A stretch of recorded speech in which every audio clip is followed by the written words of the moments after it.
நல்லா வாழ்ந்தவங்க கெட்டுப்போக கூடாது என்பார்கள்.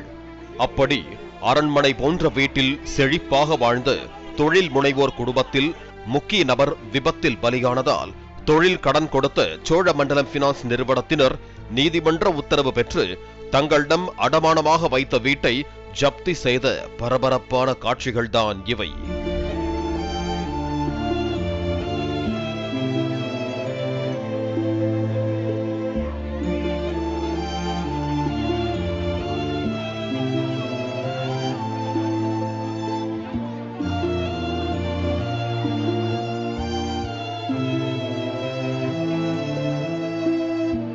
குமரி மாவட்டம் நித்திரவிளை அருகே கலிங்கராஜபுரம் பகுதியை சேர்ந்தவர் முருகன்.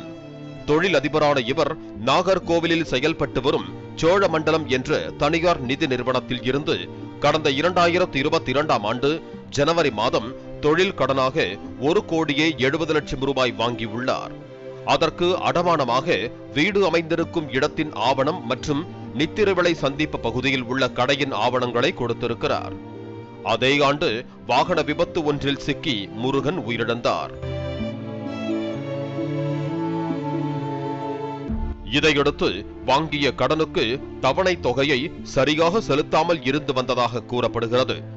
இதனால் 3 வருட வட்டி சேர்த்து 2,75,00,000 ரூபாய் நிதி நிறுவனத்திற்கு செலுத்த வேண்டியிருந்துள்ளது. முறையாக கடன் தொகையை திருப்பி செலுத்தவில்லை என்பதை சுட்டிக்காட்டி நிதி நிறுவனம் தரப்பில் சர்பாசி சட்டப்பிரிவின் கீழ் கடனை வசூல் செய்ய நீதிமன்றத்தை நாடி 2023ஆம் ஆண்டு வழக்கு தொடரப்பட்டது.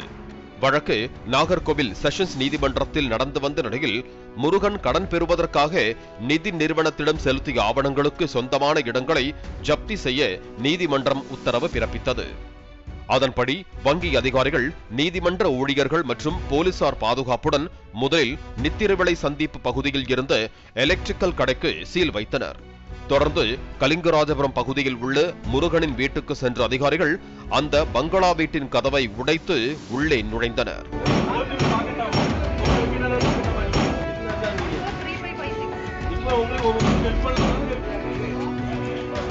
வீட்டை பூட்டிக் கொண்டு வெளியே செல்ல மறுத்து பெண்களும் சிறுவர்களும் அடம் பிடித்த நிலையில் அவர்களை குண்டுக்கட்டாக தூக்கியும் இழுத்துச் சென்றும் போலீசார் துணையுடன் வெளியேற்றினர்.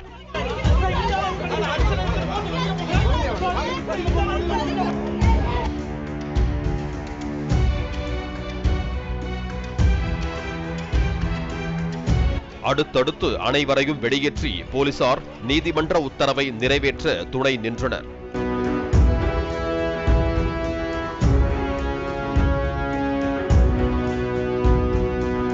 அரண்மனை போன்ற அந்த பங்களாவில் வசித்து வந்த பெண்கள் ஒரே நாளில் தாங்கள் அணிந்திருந்த துணியுடன் நிராதரவாக வீதியில் தவிக்கும் நிலைக்கு தள்ளப்பட்டனர்.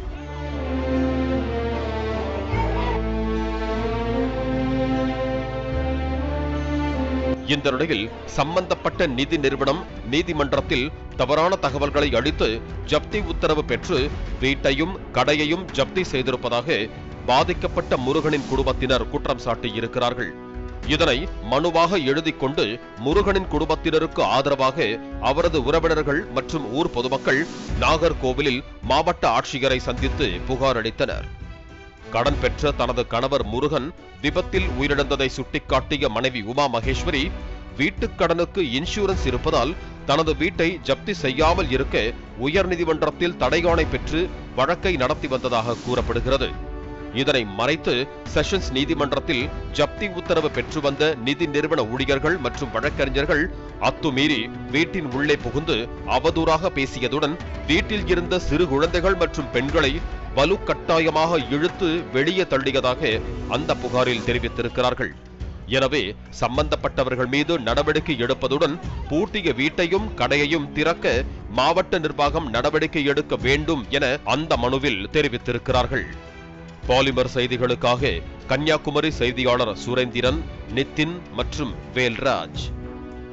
பிளே ஸ்டோர் மற்றும் ஆப் ஸ்டோரில் இருந்து பாலிமர் செயலியை QR கோடு மூலம் பதிவிறக்கம் செய்யுங்கள். செய்திகளை உடனுக்குடன் பெறுங்கள்.